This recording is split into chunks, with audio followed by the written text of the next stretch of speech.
there was a call out battle to the judges.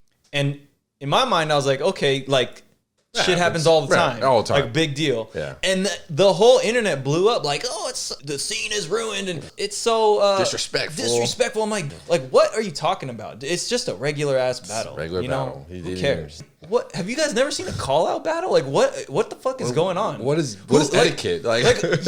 I mean, people were like, "Oh, he's a crybaby," and the judge was like, "Oh, he's disrespectful." Whatever, dude. Like, you're rolling on the floor. Who cares? I was like, at the end of the day, it's like you all roll on the same dirty ass floor together. You ain't better than nobody. Right? Honestly, I really do think people take themselves too seriously. They do. Like, this is Breaking. We're supposed to have a smile on our face, and people are losing their mind. I mean, I've seen like chairs getting thrown at people and just freaking people getting DDT'd, and I'm like, that's the battles that people should be losing their minds about. When you got freaking breakers turning into wrestlers, like it gets bad. It gets bad.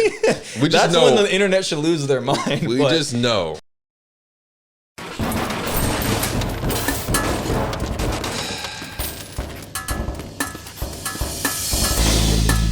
Hello, everybody, and welcome to the slow collapse of your cognitive functions as you enter into the 36 chambers of the dumpster. This is Noise of the Broke Boys podcast. I am Kurt the Hurt, king of the trash can. Today, we are rocking solo. My hard drive crashed, and I lost all of the unreleased footage, so you know what? Sometimes shit happens. So I thank you for your patience as we try to rebuild this tower of scum. Make sure to click the like and subscribe buttons and all that other shit because it helps the show, sort of. I don't know. Maybe it does. Does it help you? Yeah. Maybe sometimes. Yeah.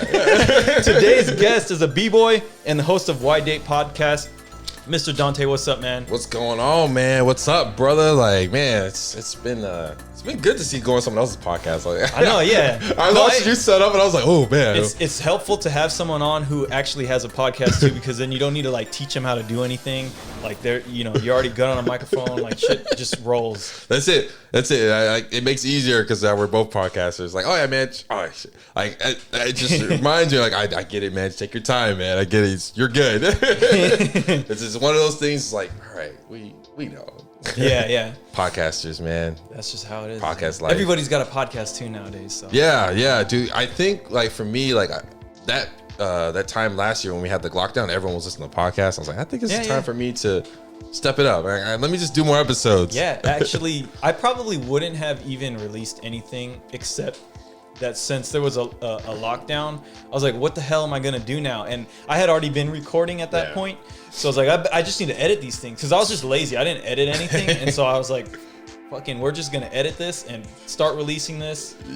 And just dude, the editing is the one. Editing, it sucks. Editing sucks, and it's like you really got to set a deadline to just do it. Yeah, no, it's hard. People like are actually enjoying that part of it. I'm like, what? But there's some editors who just don't like to do the whole video. Like they don't like to do what we're doing, just having a conversation. Like, oh, I don't want to do that. Just let me just edit it. I'm like, what? That's the easy part. Yeah, no. So I was like, man, I guess everyone's different. Yeah. So, well, anyways, dude. So I'm glad you're on here. I've known you for a long time. Yeah. Been b-boys in this scene, like in this NorCal Bay Area scene for a long time. So I kind of grew up with you, I guess, in that sort of way. Seeing you at all sorts of events and whatever. Can you talk a little bit about like the importance of breaking in your, adolescent life and, how it's brought you to where you are now? Oh man, a lot. I mean, I started when I was like 14, 13. Yeah, that's probably when I started. Right? It was like I started when I think my first intro was probably Mr. Wiggles. I know, right? A popper. But he was a breaker. He was a breaker. No, he was a dope b-boy too. So I was like growing up with that and see my brothers doing it, we kind of got exposed to it, and definitely like from when I just the confidence. I think it gave me a big confidence booster. Because like I think as a kid, people think you suck at everything, and I'm like, man, I'm gonna get good at this. And then I see other b-boys, and I actually my first call out when I was 14, 13, I actually was Rich from Flex Play back in the day. Okay. Fallen Kings Rich. Fallen Kings now. Filthy Rich. Shout out to Rich. Come on the show, man. Yeah, Filthy Rich came in there. He don't even remember. That's the worst part about it. This asshole. Like, I don't care. I love him to death, man. But this motherfucker, man. Him and Joe were like, they called me out at a club in like Pleasanton, and we thought we were the hottest shit. Me and my friend were like, yeah, man, we could do windmills, we could do flares. We're like the best at our school, and we're like, and then they came out. Rich did his old Fist 90. Oh yeah. And I was like, that was the bomb, right? Man. And I was like, oh, these guys actually know how to break. But like that was such a big like, cause I was like cocky at the time. Like I was like, I'm good, and then it just gave me a big like humbling moment. I'm like, okay, I gotta chill out. Yeah. I was like, motherfucker, he still doesn't remember. If you bring it to him, he won't remember. I smoke a lot of B-boys. That's what he told me. I smoke a lot of B-boys. I don't remember. It's like, you're just one of, damn you. You're just another one in my basket of all the people that smoke. I was like, if you were a kid too, like you were some little punk kid, I probably did smoke you. I'm sorry. I was like, bro, it's fine. That sucks, it's fine. I got him back. Nah, I was like, I need to get him back. I need to get him in a jam. I never got a chance to battle him in a jam. It was a different bracket. Yeah. But like, I think I did maybe once. Yeah. That's funny. God damn it. So that was when you were young and kind of coming up and like just, I guess getting, I mean, Breakin kind of has that way of just like kind of humbling you, but also helping you gain some confidence because it's something you can't fake, I think. No, you can't. It definitely taught you to be like real with yourself, authentic with yourself. And just, it carried over to me just at jobs. My podcast, especially, just having that little confidence, like, man, like it also gave me a competitive thing too. Like, you know what I mean? Like I work, like when I'm at work, I'm like, man, you know, it gives me a little, it helped. I think definitely a lot of B-boy did get me to that point. Man, dude. And also one thing that we also learned too, right? I'm not sure how you work, right?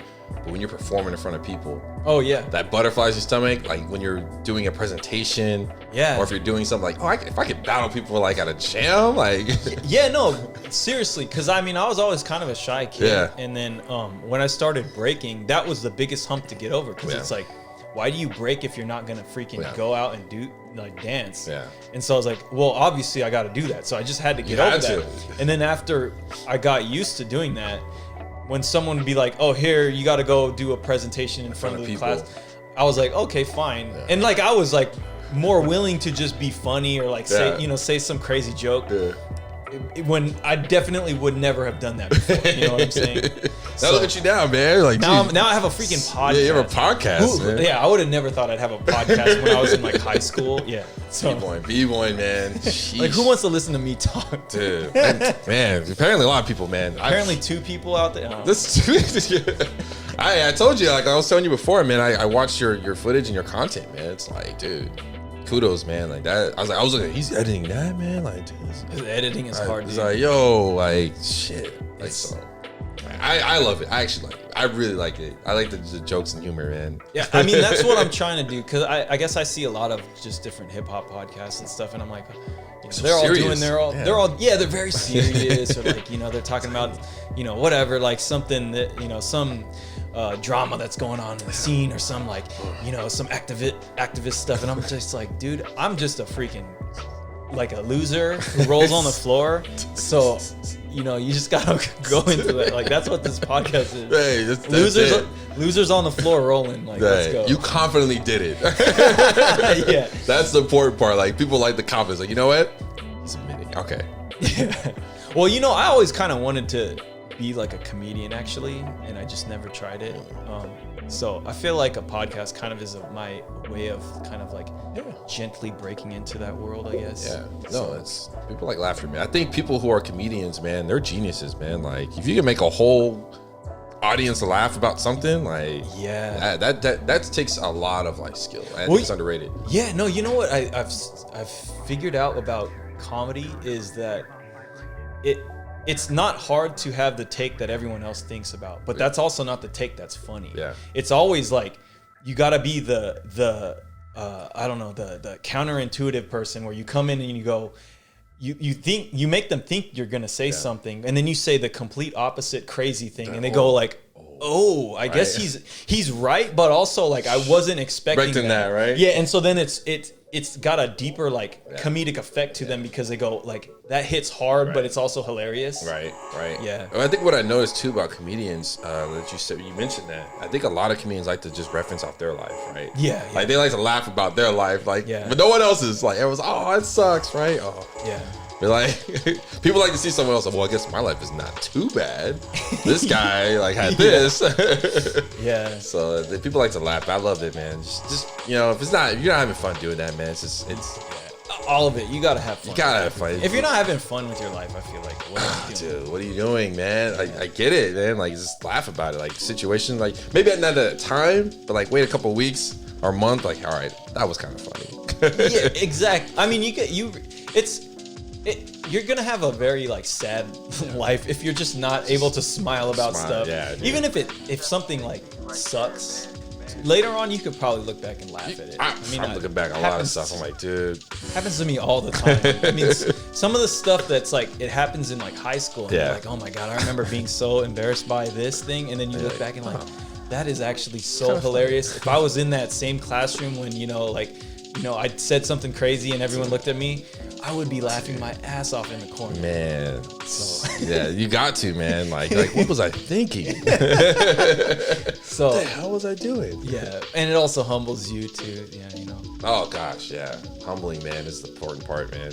It's staying humble. I feel like Breakin does a good job of doing that because like I said earlier, you can't fake it. Like you step in and you go like, I'm the hot shit, and then you fall on your face and everyone goes like, oh yeah, really? I thought so. And then they hit you with the fist 90 and you go back to school going, yep, God damn it. Damn you, Rich. If you're watching this.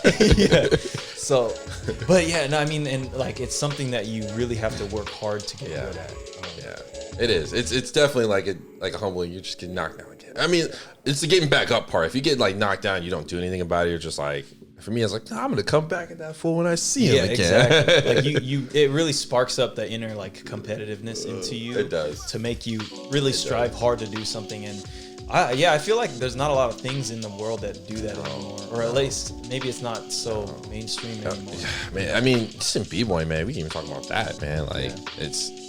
B-boyness, I don't know how B-boys are now, like how soft they are now, or sensitive.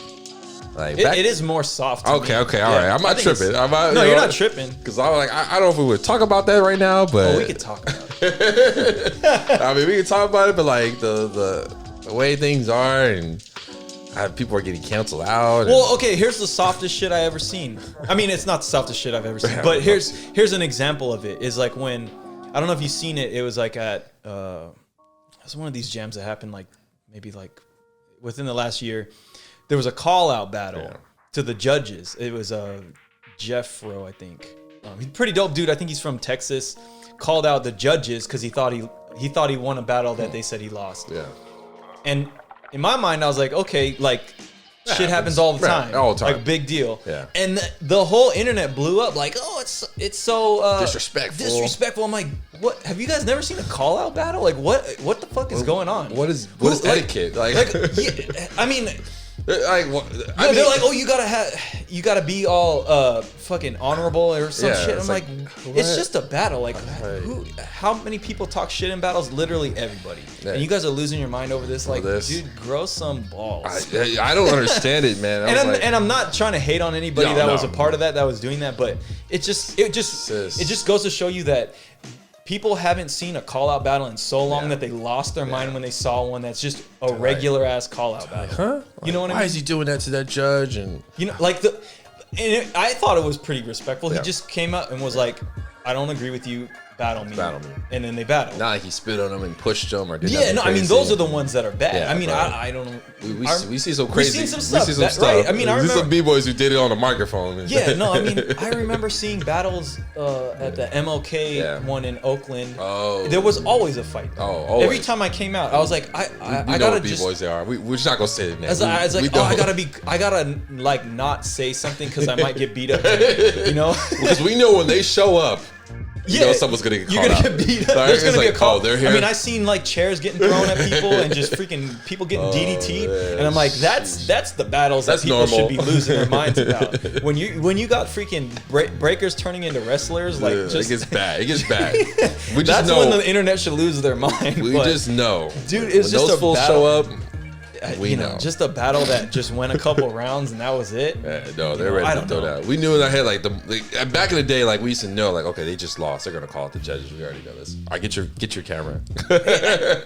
I mean, yeah, it was just. It was like wrestling, man. It was WWF, just the shit talking, man. That's what we grew up on toxic shit, man. Like, I'm sorry. That's why we're a different generation. We grew up on toxicity, man. We were growing up in WWF, masculine energy. You grow up in the trash can. Right? Let's go. Nah, you know what I mean, right? We grew up in that, man. We didn't, shit. So when I saw that, it didn't even. I didn't think twice about it. I was just like, oh, it's just another battle. That's cool. They did it, and I scrolled past it or whatever. And then within the next couple weeks, it's just everybody's talking about it going, oh my God, the scene is ruined. And like, what are you talking about? It's just a regular ass battle. Battle. Who cares? It happens a lot, but I guess a lot. People were like, oh, he's a crybaby, and the judge was like, oh, he's disrespectful. Whatever, dude. Like, you're rolling on the floor. Who cares? I was like, at the end of the day, it's like, you all roll on the same dirty ass floor together. You ain't better than nobody. Right? Right? You got the same dirt on doing that rolling now, right? Yeah, come on, man. Honestly, I really do think people take themselves too seriously. They do. This is Breaking. We're supposed to have a smile on our face, and people are losing their minds. No, it's competitive now. Like some of these guys got to pay rent or something like that, man. Yeah, that might be it. It's that money. Yeah, because I enjoy the competitiveness, but at the end of the day, I'm still like, hey, man, this guy loves the same thing I love. Exactly. Like, I can't hate on anybody like that, This episode of Noise of the Broke Boys is brought to you by Yoga Pants. Are you someone that doesn't do yoga but are hip with the culture and want to let everyone know by wearing pants that smash your blobby legs into an appealing form? Or maybe you participate in yoga regularly and want to celebrate the ancient techniques of the yogis by wearing an article of clothing that reveals the intricate shape of your rectum. Well, I'm happy to announce to all my cultural enthusiast listeners that Yoga Pants is here for you. Come appropriate ancient yogic culture in style with a fresh pair of yoga pants. Use the search code THOUGHT on Instagram to follow this cultural phenomenon. That's THOT on Instagram. And now, on to the show.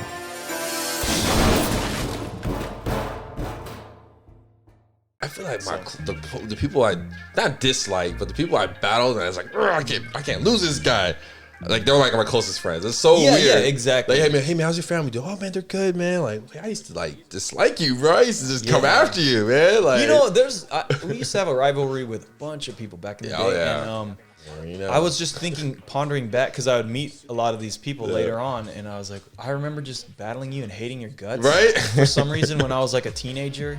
And now I'm like, I don't remember it, but I just remember the battles were really tight. You know what I mean? That's what it was. And we're like friends now. Yeah, close friends. You just never knew. You're like, man, I never knew I would ever be friends with you. But like, as we got older, we're just like, oh, that was fun. It really brings you closer together. Because because really, you're in the same pit of garbage with everybody else. Right. Rolling on the same dirty ass floor. Exactly. And we look back and like, oh man, we used to do that. Like, we used to really call each other out, huh?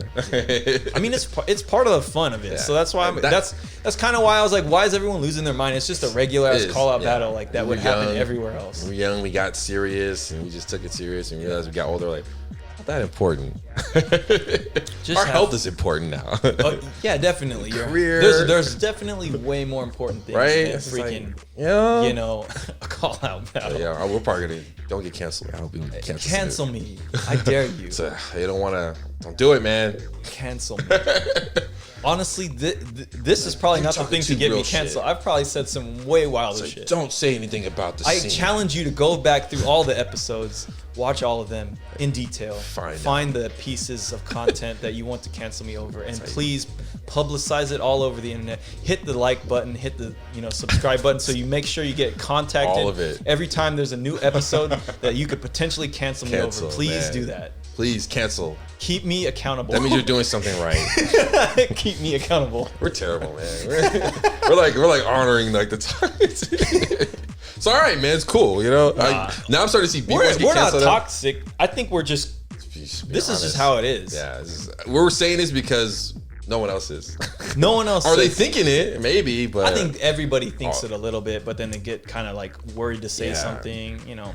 I said something to a B-boy, and I was like, man, I felt like I just came out. Like we're at a jam, and I said something, and he looked at me. He's like, I was thinking the same thing. I was like, what? Like, shit, I thought I was the only one. Like, yeah. He's like, is it just me, or just seeing this over again? They're like, I was thinking the same thing. I was like, oh. No, I mean that's a real thing. I mean, because you'd be surprised. Like I said, you'd be surprised. I guess people think the same way. We just kind of just go with it. And I mean, it's I have fun with it because it's people go, oh, I'm worried to say something because I might look stupid. Yeah, but it's the same reason why you get worried about going out to like hit a circle or something, or you get worried to do a speech in front of the class or in front of your work or whatever. That makes sense. That's a good way to look at it. Yeah. I mean, we never cared. but exactly. I never cared. We never cared. As B-boys, we shouldn't care about that. I was like, please cancel me. Hold me accountable. Watch all the episodes. Please like, subscribe. Such a B-boy, man. Such a B-boy mentality. We never cared. We're the rebels. I mean, I care enough to not be like a jerk about stuff and be like, try to humble myself. But also, I don't want to, be like not myself. Yeah. You got to be yourself, man. Yeah. And when you lose yourself, it's like, oh, this person was like this before. If you honestly believe something, I feel like you should say it. Yeah.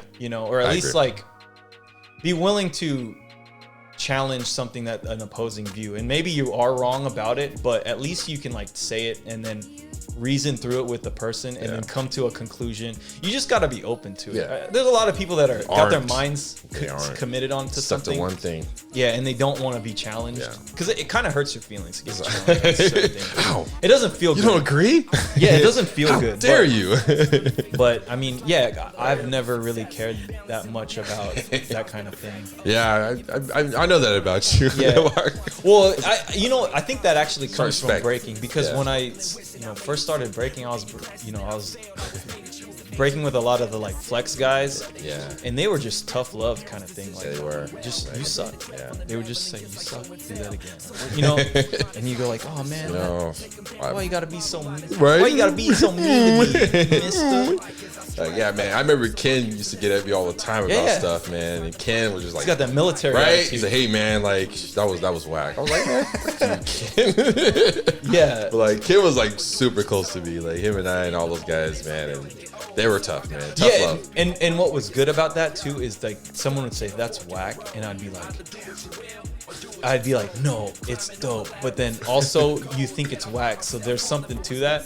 I'm gonna make you eat your words, and I'm gonna make this thing dope. I'm gonna make you fucking cheer for this. I'm gonna do this, and I'm gonna keep doing it. I'm gonna make this so dope that you cheer for it, and then I'm gonna show you the footage of when it sucked and say, remember when you said this sucked? Now you're a fan of this move, you piece of shit. You're blowing up. I saw you back there. Let's zoom in. But that.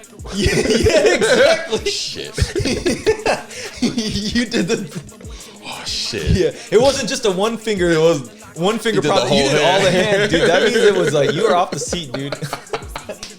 You know what I mean? Oh man. But that was the competitive part of me. It's like, I'm gonna make you eat your words. I'm gonna like train so hard that you have to cheer for this shit. But you know what, man? Like that shit gets us. It's important, man. Like just even through life, man. If you have like a hard ass boss, like man, he ain't nothing like how Ken is. Like, he ain't nothing like how Iron Monkey was to me.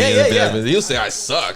Yeah. These boss like, hey, you might need to improve on this. Yeah. Like, oh, why you just tell me I suck? Yeah. So you gotta work on these two things. Like, so it's not good.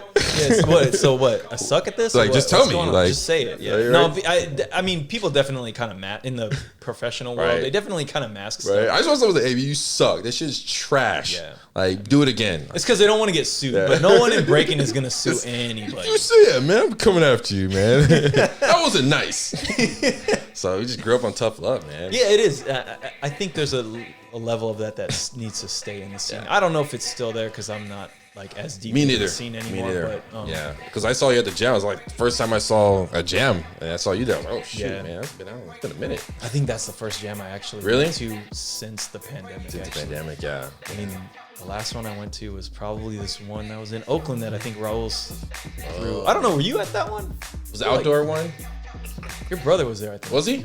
Sounds like it. It was at that place in San Francisco. My brothers go, man. They don't tell me shit. But because I remember seeing Probably Jason Bishop. He's probably. I think they were both there. Actually. Were they? Yeah. Yeah, it was crazy. But They don't tell me shit, man. They just go. Yeah. But that was at least a year and a half ago. So I think they said they went to Style Elements anniversary. I think they said they all went there. I didn't go that year. That one year. The last year they did. So he said, yeah, man, it was Ghost and everybody, man. It was nuts. So yeah, man. I'm trying to go to more jams actually. It's there's so many jams now.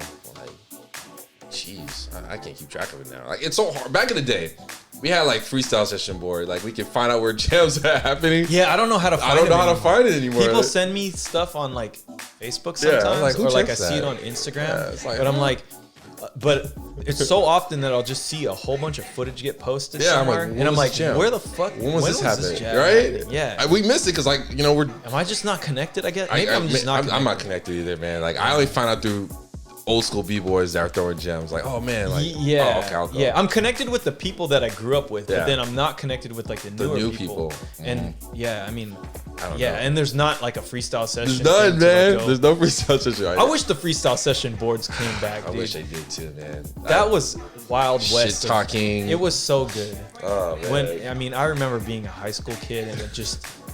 When I had a free moment, I was like, "Oh, I want to read some wild stuff." Shit talking all day. So I would just go on there, and someone would be saying something wild. Oh yeah, we see some wild stuff, and I'm not gonna mention no one of my crew that was saying something. Everybody was saying names, you know, like the infamous battle. But it was just fun to just grab your popcorn and do the Michael Jackson like Thriller video, just eating it and just watching. Because you're just watching it, man. It's ridiculous, man. I've seen some wild battles on there, man, and I'm just like, dude. And what's great is like, if you see it happening and then you go to the jam that it actually these battles like spark up at, there's been a lot. They go after it. They go after it. Yeah. They're like, yeah, man, I'm calling them out right now. Like, you know, damn, I miss those times, man. I don't know if we need to put like sponsorships right here. If we don't have any trending this way to get your sponsor. Come on, man. Please, I'm addicted to this stuff. I'm just kidding. Don't cancel us. Don't cancel us. Oh man. Dude, do you have any like funny stories from like your breaking career? Man. Or, like actually anything really. Dude. I actually one that popped in my head, man. I was just talking to somebody about it. It was a jam in San Jose, and I went with Ken. He was judging, and him and Bionic were both judging, and Crix was, but we didn't roll with Crix. I just rolled those two, and they were back. This is back when Four Loko just came out. Four Loko. Four Loko. Oh, the not the one you see now, like the but one it was the wild one. The wild like one. Band or whatever. It was me, Noi, and like Ken were like, yeah, man, fucking drink this shit, bro. Like, and I was like, yeah, I'm gonna enter too. Like, fuck it, right? Like, and I was like in the fucking mindset. It was like a crazy story, but it was just a funny story, man. It was crazier. When I went to the gym, and it was like I think it was at a mansion. It was hella like headhunters were there, like it was hella people there in San Jose, right? Yeah. And I entered, and I was doing good, but I don't know how I got to the finals. Oh yeah, that's how bad it was. Hey man, you made it to the finals. You blacked out or something? No, I was like, how did I get to the finals? And you battled people. I was like, I don't know who I beat. I don't remember who I battled. It started to be a blur to me. I was just dancing, and then we're really fucked up. It got to where I battled Noel Roxwell. Shout out to Noel Rox. Like, used to me. And I battled him in a tiebreaker. I don't know how the fuck I got to a tiebreaker. Right? I'm blacked out. Like I'm just moving, just whatever the alcohol is moving. And I did a spin move. And that was what did it for me. Like I fell on the judges. I looked at like Ken and Bionic and Crix. They look at me. I was like, "Hey, did I win?" Like, because Ken was like, "Yo, bro, we're gonna." Me and Bionic are already gonna vote. That's probably how I got far. Because like they all went for they kept going for me. It's fucking fucked up, man. Politics. You're like just laying on the ground. Like I was like, I don't know what the fuck I was doing. Did I win? They're like. Nah, Ken looked at me. We're rigging this shit, and you still didn't. Like, I still like. There's no way. Like Noel was probably beating me like pretty bad. They're like, fuck it, man, whatever. Like you know what I mean? And it just got to a point where like, and I landed on like, yeah, you lost. You're like, bleeding. You had one job to do. You're bleeding right now, so you know like, we can't vote for you, dude. We're rigging this shit, and like, we still can't vote for you. We're trying to get you to win, and you fucked it up, man. Like you had one job. Nah, I'm just kidding. But I was so fucking like this. It was just that one Ken. This one that was really potent. I was like, oh, I'm feeling good. Yeah, they banned that one. Right? That's the Four Loko because it was like it's alcohol that has like an energy drink or something, right? Yeah. Yeah. Sugar, and this is what we just talked about before the episode started. Yeah, where's Four Loko? Where's the Four Loko jam? Yeah, we need the Four Loko jam. Yeah, we don't need these Red Bull jams. Yeah, that's the one. That's the one to make you win. The Four Loko breakers. Dude, I don't fucking remember that jam. That's how bad it was, dude. That's funny. And he looked at me, he's like, yeah, dude, you fucking lost. You lost. Chris is like, yeah, I can't help. Yeah, you're on your own now. I was like, I thought I won that one. Did I almost beat him? Nah. Wipe yourself off. You're bleeding everywhere, dude. Blood is on the dance floor, man. The Wells is sitting there like this. Oh, I don't got to do shit. Like, I think I'm won. chilling. I'm pretty sure I won now. I was like, not saying if I was sober, not saying I would beat him, but it's a questionable battle. He knew I was fucked up because everyone at the jam after, Bino and all of them, were like, yeah, man, he said on his like status, man, I had a lot of fun at the jam, but there was so many B-boys that were fucked up that jam. And I was like, yeah, I was like, yeah, me included. Like, yeah, we know that you were messed up. We knew that you were out. You landed on the judges. You landed on the judges. And I was like, man, jeez. That's hella funny. That reminds me of this time we went out to, I think it was a Modesto jam. Yeah. And we all entered, I think it was I forget who it was. Modesto. It was Fatso. Shout out to Fatso. Oh shit, Fatso. A couple other people, but basically like we just entered. It was at this church too, and so we're at this jam. We're like winning hell rounds, and we're like going to like the semifinals, I think, or something.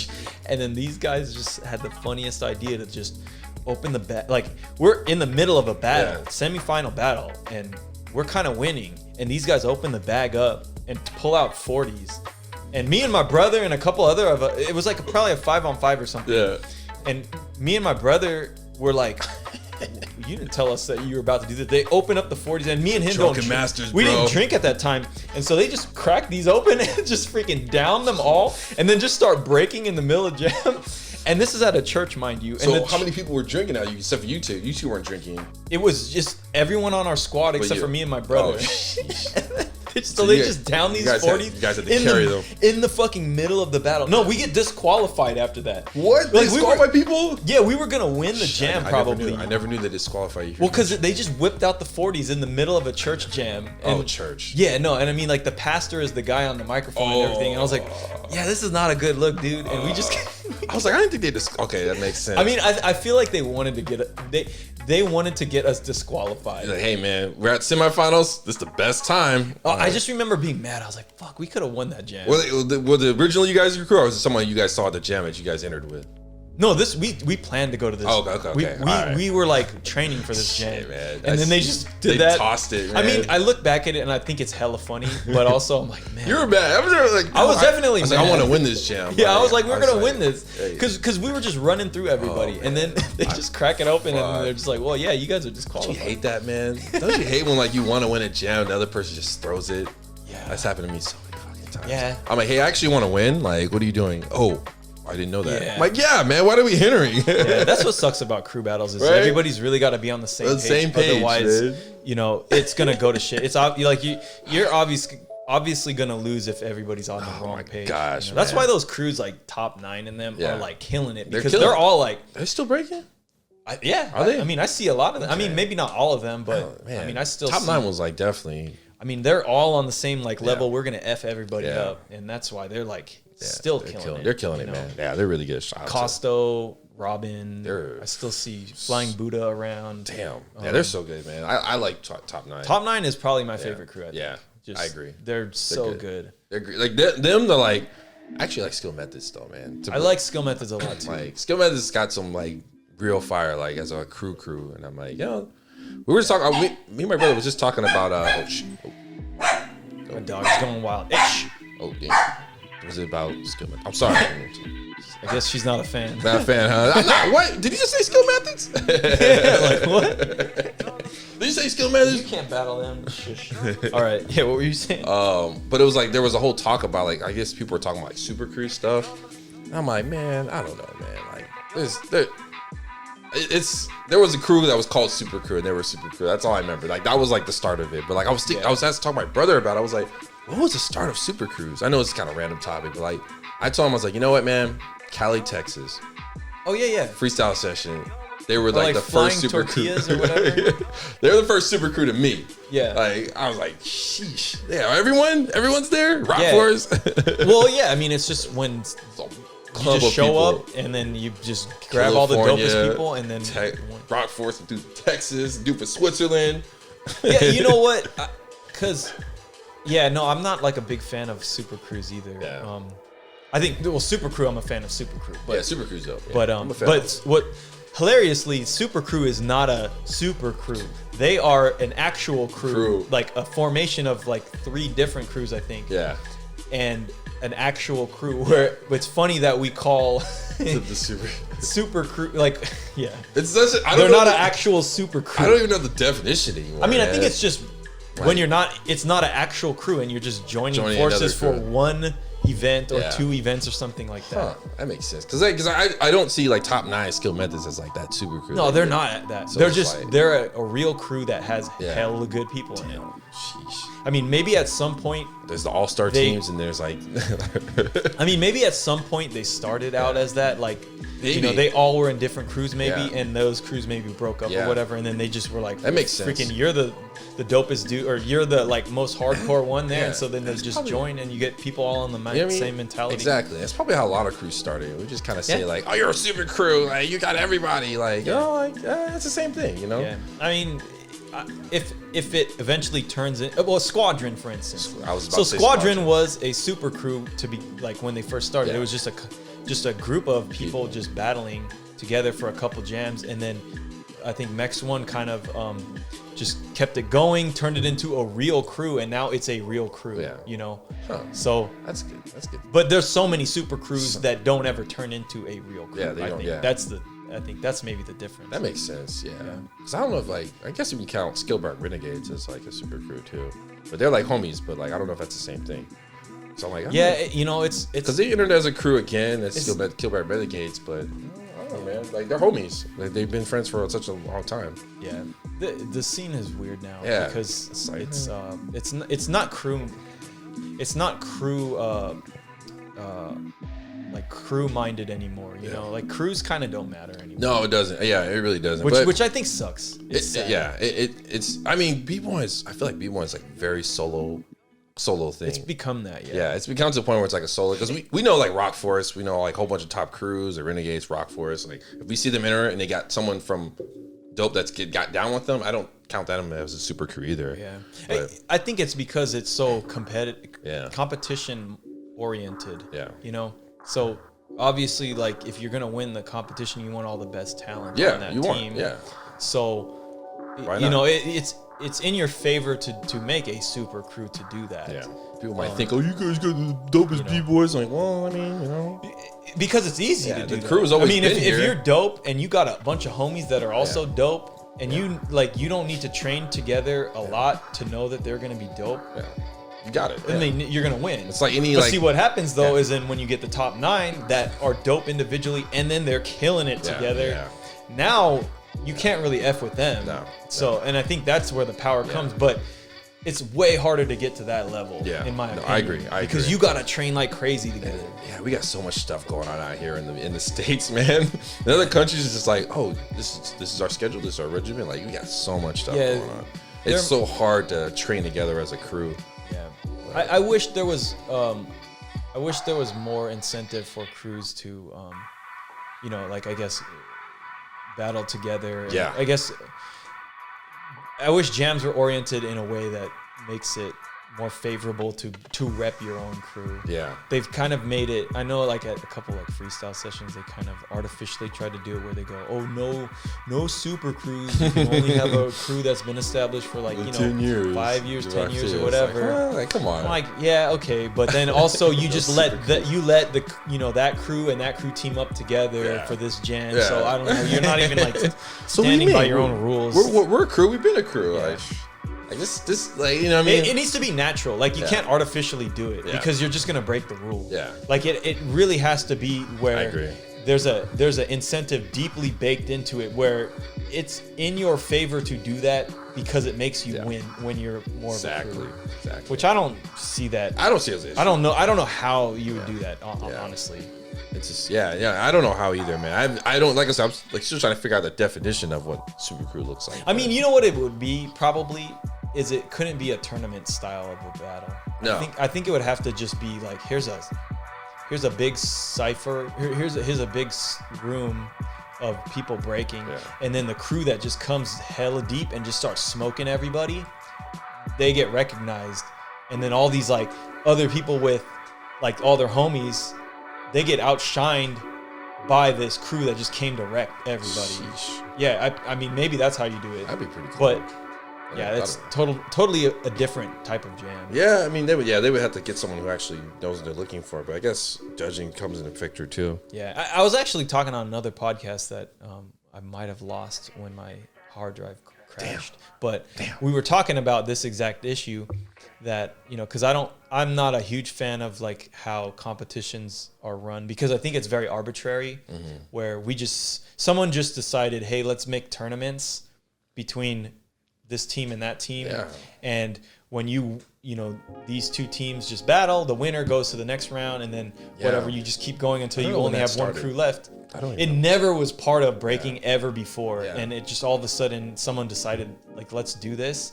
And now that's what the whole scene is. Yeah. And that's what everybody cares about. I'm trying to figure out what the origins, who started that, because it was like that when I came in. Yeah, no, I mean, I think it was because actually you look at Battle of the Year, they didn't really do that either. No. They just had like a showcase, and then they just said, okay, well, this is the top 4 crews, and we rank them 1, 2, 3, 4, and then we're gonna have 1 and 2 battle and 3 and 4 battle, and the winner of those battles win the fucking thing, right? And then maybe it was freestyle session. I don't know what it was, but somewhere a tournament got involved, and that's now that's what drives the entire. It's the standard of the scene, and not that that's a bad thing, but it also like there's consequences of that in the sense that, you know, it incentivizes kind of weird things that were never part of it. To like 3 people. Judging was never a part of it either. You know, this is something that we were talking about too, is because judging was never a part of it either. Like, who was the judge? It was like a crowd, really. Yeah, you know, man, they used to do it back in the day, and they stopped doing it. What are the judges looking for? Or like, I mean, not even just what the judges were looking for, like, just they could just be honest. Like, this is why I like. I mean, like, okay, just be honest. Like, this is what you like. All right, we may not do that in our round, in our sets, but this is what you do. Like, you mean, okay, at least we know. But like we can assume based on the person, but like this a person may not like you, and then you giving that power to someone. That's like, it's a tough one, man, because I'm not gonna bring up the Olympics. I can bring up the Olympics. Like, these judges don't have any personal connection to these gymnasts. Like, they don't. Maybe they do. I don't know. Yeah, maybe. But like they go off just a standard format. Like, okay, even though I don't like this person, they still hit that part. They still did this. Okay, I can't just do that. Like, I mean, I got to do a job, right? Oh, he's battery went up. And that was the thing. And it's just like, we're just talking about. I don't know any other way. Like, I can't think of any way. But like that way seems like the way you were talking about is having everyone just go at it. That makes sense. That could be a good way to look at it. Well, because I was thinking, we were talking about it on the other podcast, was if you had a system where you just like have just an open floor, people come in, and if you're a competitor, you are also a judge. Yeah. And you're out on the dance floor and you're battling people. There's no scheduled battles. There's no nothing. There's just a DJ that's dope and they're just playing. And then maybe they swap out to another DJ. But basically it's just music playing and shit is cracking off. Yeah. And you don't need to battle anybody. You can battle somebody, but you don't have to battle everybody. No. You don't even need to win your battles. Really, like you probably do, but like you really just need to show your shit. Yeah. And then at the end of the night, all the people that were in that just vote for who they thought won. They can't vote for themselves, but they just vote for who they think won. Yeah. And they're out there too. And they're in the mix. Yeah. So then it's like, I mean, I like their style, but this person came with it. Like, if you're willing to step in there, I mean, I feel like that entitles you to at least a vote. Yeah. You know, and which means it's. Spectators aren't coming in going like, I think this guy won. You know what I mean? I think so, right? Yeah, which... I mean, that could be okay, because they don't know the person. They don't know who's ever dancing. They just say, I mean, I was trying to think of a way where you can't have all your homies just show up or your whole family shows up and they're just like voting and then that somehow rigs it. I mean, it gets rigged anyway. So I was thinking like, if you want to rig it, you know, you got to bring your grandma onto the dance floor and she's got to be dancing, which if she does that, then hey, she gets to vote. You know what I mean? But I think it'll also weed out like the bad opinions too, because you're willing to like actually dance and put your name on the line. Yeah. So I think you're entitled to at least an opinion on the matter. Yeah. Maybe it's still bad, but at least you get probably some better knowledgeable people out there. Voting. Maybe not. I don't know. Yeah, no, I mean that makes sense. I mean, like it's so hard to do it because, like you said, we were just talking about that earlier. Like, and I know that they weren't trying to rig. It was like, man, I know him. I know Dante. I know his potential. Yeah, like, you know what I mean. And I was trying to think of a way to do it where there's like, you did it with a crew. Yeah. Because how dope is it if you just roll through with a whole crew and you just start smoking other people, other crews there too? Because those crews will probably go for themselves. Yeah, and I mean, some really dope battles will probably happen, and they're not restricted by time, other than maybe the time that the entire event is at. But like literally, they could battle for 2 hours straight, maybe. You know? And I was just thinking, like, man, maybe it's as simple as everybody comes in, they get to vote and they get to battle, and they can do whatever the hell they want in that circle, and you enter it like as a team or whatever. You put your name on with a team, but you still are only voting for one person. But every vote for that person goes to that team, and then you win. That team, that crew wins. Yeah, no, based on that. Maybe no. I mean that's probably what it was back then. I don't even know how things were back then. I know they weren't competitions back then. I mean, there wasn't. It was just like battles would happen at like a party, and and they're like, who do you guys think did good? They're like, oh, I thought they did good. I mean, I don't think anybody even deliberated on it. They were just like fucking, just cheering and shit. And like at the end of the night, it's kind of like, oh yeah, we know who won because they were getting more cheers. They're getting more cheers, right? Or they were getting more ladies, or you know what I mean? Like, oh yeah, all right. Yeah, it's tough to judge that because I know some judges, man. Like they probably may have picked up like a gum on the ground. They heard something dope. What's that? Yeah. Oh yeah. Like, oh man, well, I think he did something dope, so everyone kind of went for it. Yeah. Well, man, there's so here's what's interesting is like, because you got competition battles, you're restricted on time. You have to do shorter battles because you got a lot of them to run through, and everybody's attention needs to be on those, right? Yeah. So then you end up getting short battles, but then the rounds get really long. So then now you have only a small amount of criteria or a small amount of content to actually judge on. Yeah. So now you got motherfuckers out here going like doing freaking breakdance calculus, like, like who won? And I'm kind of like, yeah, it makes sense when you're just judging this one round versus that round. You like have to do that, but at the end of the day, if this was a battle where it was infinite rounds, you wouldn't be doing that. Yeah. You would be able to go, okay, like round for round, who the fuck is winning? Yeah. I don't need to do calculus because at the end of the night, it's like you probably don't even need a judge. The person probably knows that they lost, or they know that. Well, that's what we used to do when we battled somebody. Yeah. We knew if we called somebody in a cipher, it's like, oh yeah, I lost. Yeah, exactly. That's what I'm saying. I'll admit it, but not everyone is like how I am. I mean, but I think deep down inside, they know, but they're not going to say that. They might not say it, but they're like, I won. They're not going home like patting themselves on the back, I bet. Damn, I got to practice. Yeah, exactly. They're like, I won, but shit. Hey, I got to hit that gym. I don't want no one knowing that I won. Like, no, it's so hard I think that's where it comes with trust and how people are honest with themselves. Yeah. And like, it's so hard to like determine that when people come in there, because they're gonna think like, let's say if like a crew battles together, they're gonna like, I'm gonna go for my boy. Yeah, like he flopped. I know I can't go for myself, but I'll go for him. Right? It's just like, okay, you shouldn't go for your boy. Like, you're not gonna go for nobody else. No one's better than my crew. So it's like, I mean, personally, I'm a little different because I'll admit like, I lost. Yeah. Like, this person beat me. Like, you know what I mean? I gotta get better. Yeah. Shit. I mean, you're not. I'll admit it.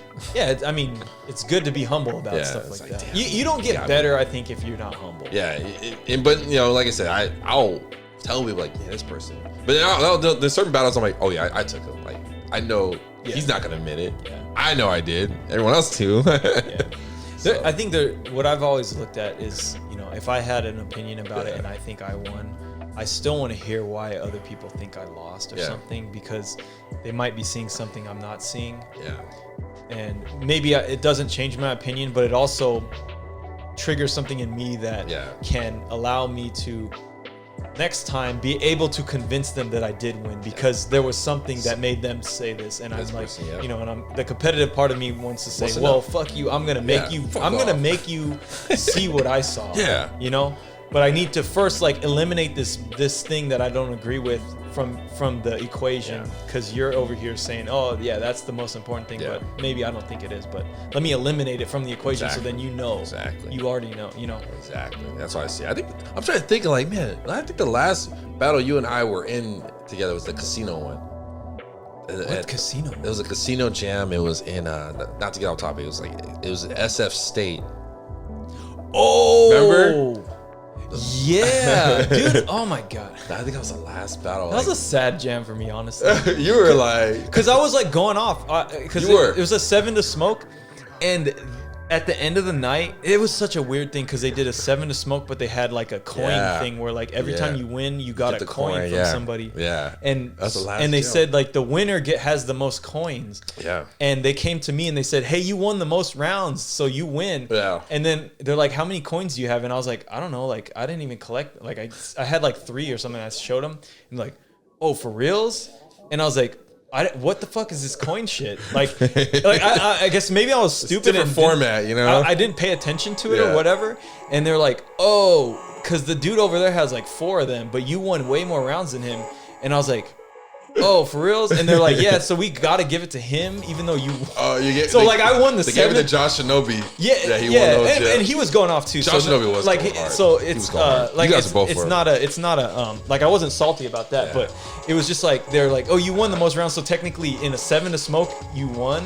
But because of the coin thing, he had 1 more coin than me, and I was like, "Oh fuck." Yeah, that's so weird. So it was sad. I thought about it because it was like an interesting format. It wasn't like bad, but it was definitely interesting. It was a very weird one. You know what I mean? But it was cool. I mean, I liked the idea of it, and I was like, okay, at least you guys, you're doing something different, right? But the coin thing, I remember you said, "I think I won." I was like, well, I think Josh only got 4 coins, man. Yeah. You looked at me, I was like, shit. Yeah, shit. All right, well, there it is. There you go. Because you were coming with it, and I saw you winning, you like a good number of them. I was like, okay, I think he's cool. Yeah. I'll come through, did my thing, and then like I was like, fuck it, Josh Shinobi came out of nowhere. Yeah. Shout out to Josh Shinobi. Yeah, I think I was just dumb and I wasn't paying attention to. I mean, I never understood the coin part because I had coins, but I didn't have like 3 or 4. But I had like 1 or 2. I wasn't even paying attention to it. I was like, how do you get these? Because they were saying you have to bet on the battle. Yeah, you have to battle the battle. And I don't think I bet ever. Yeah. And then I never was collecting them at all. Yeah, I think I got like 1. He's like, yeah, you got to bet. Like, Johnny came up to me and said, you got to bet. I was like, oh, okay. I didn't know. But what was weird was like, you started out with 1 coin, right? And you bet, and if you lost, you just have 0. But then you're still like battling. So there was like times when I was battling someone who had no coins. I'm like, okay, well, I guess the coin shit doesn't matter. And so I just didn't care about it. That's so funny. Yeah, I mean, it was a dumb idea, honestly. It might have made more sense if there was more coins, and then if you are out, you're just gone. Yeah. I mean, I was still in there. I had no coin. I had like 1 or 2 coins. Like, I was like, what do I do with this? I bet. Like, yeah, it didn't make any sense. Let me hold this on. Yeah, I don't know. I don't think people thought that. No. That was never a concept anymore. There's some good concepts and some bad ones. Like, I would say that one was a little bit on the bad Johnny.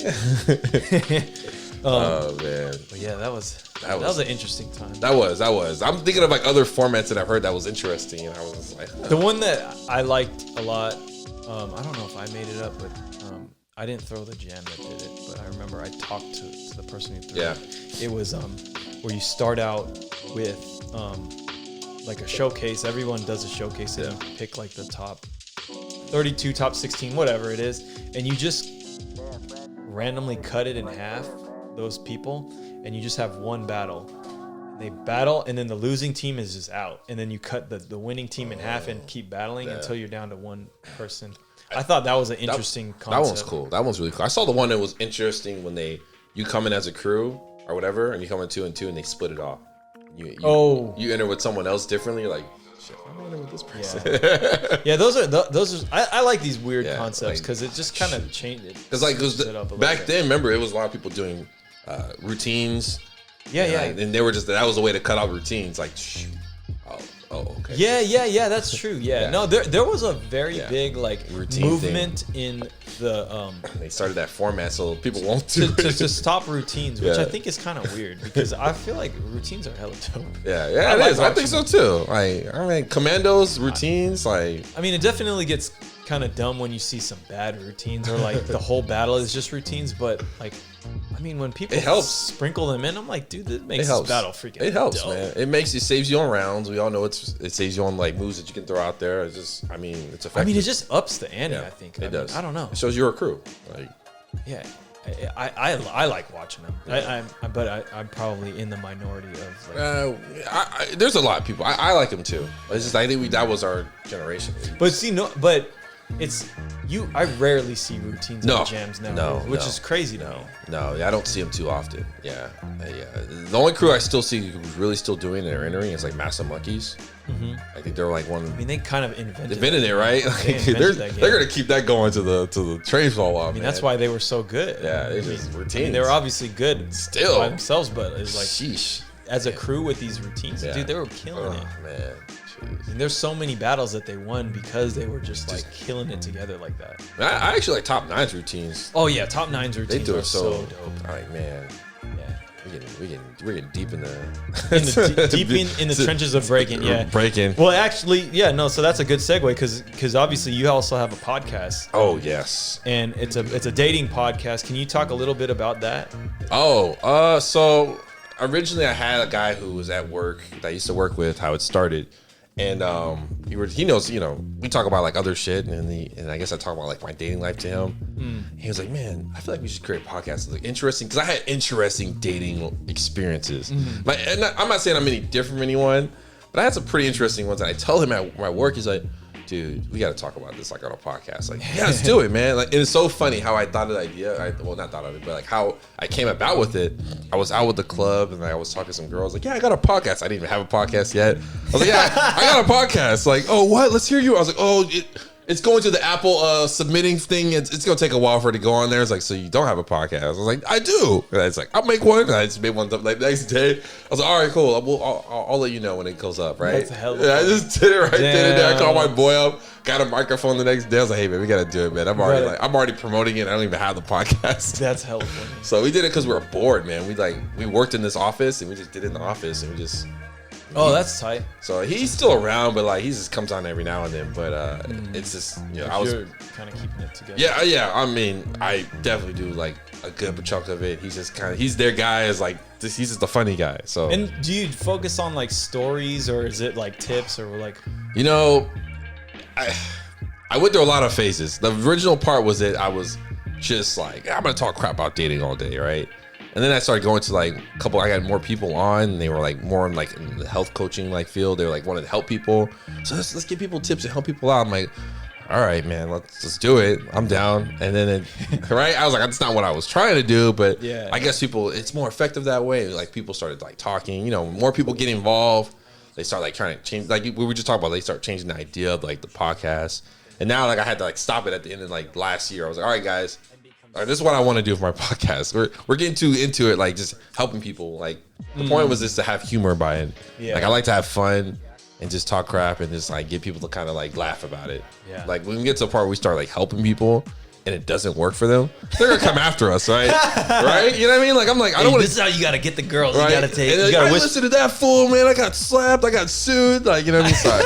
Right? So and people. What made me more upset about everything when people come to me, don't you like have like a dating podcast about like helping people? Like they get the whole wrong idea of what the podcast is about. Yeah. And I check on have you listened to an episode? No. Okay. So yeah. So you haven't listened to one episode. Yeah. So just listen to one episode. You'll find out everything you need to know about what I do. Yeah. And then listen. Okay. Yeah. You don't have it. It's like I don't give any tips or ideas or advice. I just talk shit. Because it's funny, man. I think. Now you're out the game now. You're married. You're good. But like it's a dog world in the dating game, man. Yeah. If you ever go back in that, if you're in your 30s, I imagine it's hard. I imagine it would be hard. Oh man, coming from a b-boy, like I'm so aggressive, you know. Like, I mean, I got some friends that are my age that are dating and stuff, and it's tough, man. Props to people who can get through this in their 30s, man. It's no. Oh, yeah, I mean, man. I'm glad I was out. Honestly, I was never. I'm glad I'm out. I was never like a huge fan of dating because Yeah. it's just kind of like, oh, this is just, you know, I was more into like just making friends, and if it turns into something more, then that's why, right? Yeah. I was in like a fuck boy like chronicles in my 20s because you're a dancer, you go to the club. I was always out. That's where I got my style from. I was always like thinking like I was like, yeah, man, I'm going to the club, right? Get these girls, you know what I mean? Like, and then like as I got older, I was like, oh, it's not the same anymore. I can't do that in my 30s. Oh, you're a middle-aged man doing this shit. Like, what are you doing? What are you doing? I'm looking to get married and this. I'm like, what? Shit. Don't you have like a doctor's appointment or something? Like, aren't you supposed to be like managing your 401k or something? Aren't you like in a career path or just dancing your whole life? Like it started not being fun anymore, like, right? You know what I mean? Like I'm sure b-boys who are in this age range and who's still breaking, right, can feel like, man, dude, like it goes back to humbling yourself. The world just humbles you. Like, damn, I was a dope b-boy, but like, fuck my career. Damn, fuck. I'm working at like Kmart right now. You know what I mean? Like, right? I'm about to tell you, like, just in general, it's like it gives you a slap to your face when you get older and you start talking to women who are like career minded. Oh yeah. And like, oh, you just break? Like, you know what I mean? Yeah. You've been breaking since how long? Like, it gives you a slap to the face. I was dealing with it just myself. And I was like, man, I mean, that's all I knew was breaking. Yeah. I mean, I was in a phase like that. Right? Dude, all I know is breaking. That's all I knew, right? Like, it was just, you know. I was in school at that time, and then I was like, you know what? Fucking, I need to like focus on school. Yeah. Like, and so I focused on school. That's actually when I left Flex, and that's kind of the reason why I left Flex. That's crazy. Yeah, because my grades were terrible. Yeah. I didn't know what the fuck I was doing. You're different, man. I went to college, right? But I got distracted because all the b-boys are there. Yeah. No, I mean, I was distracted because of b-boys and just all sorts of bullshit. Just ditch class, man. Let's go, man. Yeah, like, yeah. All right. It's very easy to do that. Right? And at a certain point, I was like, dude, why am I even in school if I don't even like do this shit? Because all I'm doing is going to jams. Entering. I gotta focus. Right? I mean, I gotta focus on this. Either that or I gotta go 100% into breaking and do that. But I was like, I'm not gonna make money breaking. You know, like it's always gonna be a struggle because there's literally no money in it. I mean, like maybe in like 10 years there will be, but it's tough, man. Definitely, I would be way out the game when there's money. That's kind of what I was seeing. That kind of money, then. Because you'll just be living like at a good level, right? But especially in California, man. Yeah, come on, like, you gotta have like a career. Yeah. If you want to have a family in a house, like, you know, the other thing too is that I am very interested in a lot of things, and it's way outside of the realm of breaking. So I was kind of like, I need to do this stuff anyways, like, because I'm an engineer, so like I'm like super nerdy. So I was like, I need to like do this nerdy shit to survive, really, you know. Yeah, imagine how b-boy, if you didn't b-boy and you were an engineer, you wouldn't be the same person. I would be a different. You'd be like so like just in your own, because I know so many engineers, man. They didn't break. I was like, oh man, you have like no. I work with a lot of people, right? And I don't their lifestyle doesn't really like, I don't understand it. Yeah, usually. I look at it going like, oh, that seems like kind of boring, you know. So what do you do? Oh, I just do this. I do this. What? And I'm not trying to hate on them or anything, but it's a world that I just am not. You're not. Like, I feel like I'm just an outsider that figured out how to do this engineering shit. Definitely stand out, man. I already know just by looking at you. I mean, engineer like doesn't like look like how that looks like, because I know so many engineers, right? And it's just like that what makes you. I feel like that's definitely incorporated from b-boy, man. Just the dance itself, man. And like, you probably scare them off. Like, why is this guy talking so much? Shit. Like, what does he want? Just get to work. Yeah, go work. Stop asking me social stuff. Yeah, Jesus. Like, if you don't understand how engineers think, because my dad was, so like how most engineers think, you have to understand like how they talk to you, and that's how it works, right? Like, if you don't understand what they're talking to you about, they're not going to have any conversation with you. Yeah, exactly. Like, and it's just like, if you don't understand the talks on how they communicate, then it's tough. Like, you know, honestly, communication in general is like a hard thing to do. I imagine that's actually a big thing in like the dating world. Oh gosh, Just man, 'cause- huge, man. I've dated a lot of women who were like top, like not CEOs, but like definitely like doctors, lawyers, like super prestigious careers, and like, and it didn't really matter to me. Like I didn't care, you know what I mean? Like, but that was like the topics of just like having that communication. Like, okay, like what do you see yourself? And, like, that's what started to like reality starts hitting you, man. Like you're like, damn, shit, right? So I mean, now I can like kind of comfortably tell people like, hey, I have a podcast. Like, that's really cool. So I mean, shoot, you're 4 years into the podcast. You got more than a podcast. Man, I just like it's coming, and it's just, you know, I'm manifesting a lot of just things and just trying to really build something on my own, like my own logo, my own brand. Yeah. I think that's important. I think that's what we all have to have as our own brand, right? So so then we can leave off and people are like, oh, this person was known for that. Like, okay. Hope it's a good way.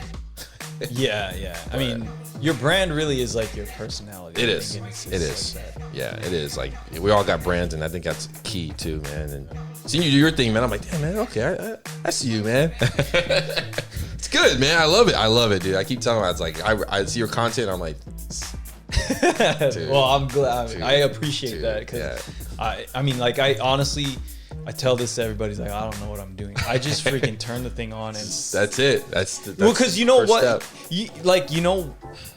like why I kind of started this thing Yeah. was, I was like, I'm like, I've been doing like breaking for so long. Yeah. I've been in the art scene for so long, and I have always had like super interesting conversations with people, and it's always been really helpful to me. Yeah.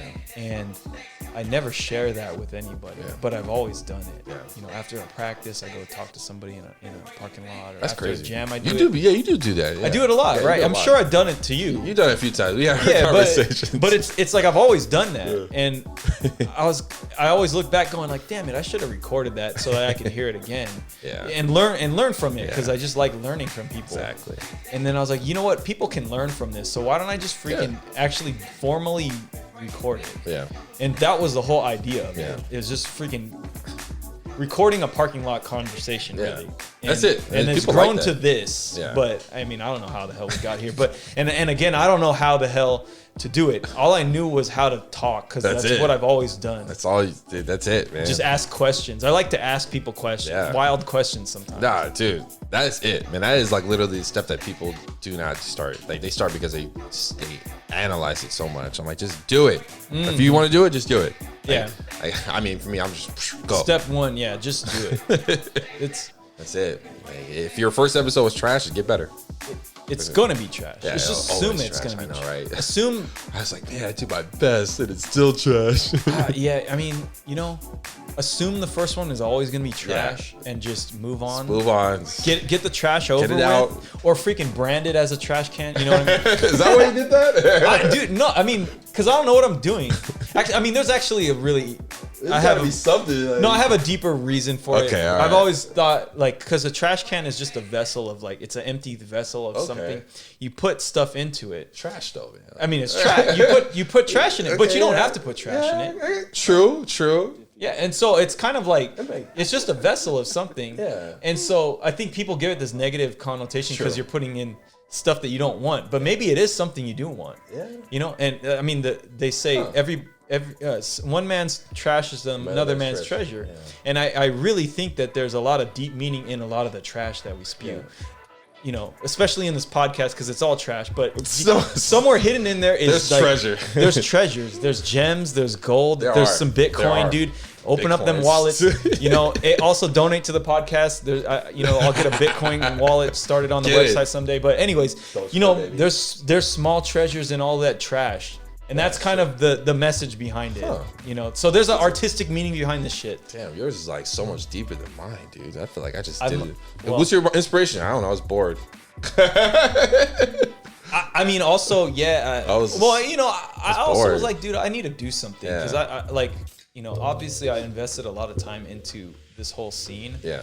And I just felt like I wasn't doing anything, and I see the scene kind of going in some weird direction, and I'm like, you know, that's cool and all, but also I would hate for it to go some crazy direction without some input from me because I know that my input is different than a lot of the input that's out right now. Needed, right? So I might as well put it out there. If people will agree with me, hey, that's dope. If they don't agree with me, whatever. You know, at least I said it. You'd be surprised who agrees. You know, you'd be surprised at people who agree. Yeah, I imagine there's a lot of stuff. I mean, I probably have some hot takes that suck. And probably most of them suck. Yeah, hopefully they can get deleted in your hard drive. You know. Yeah.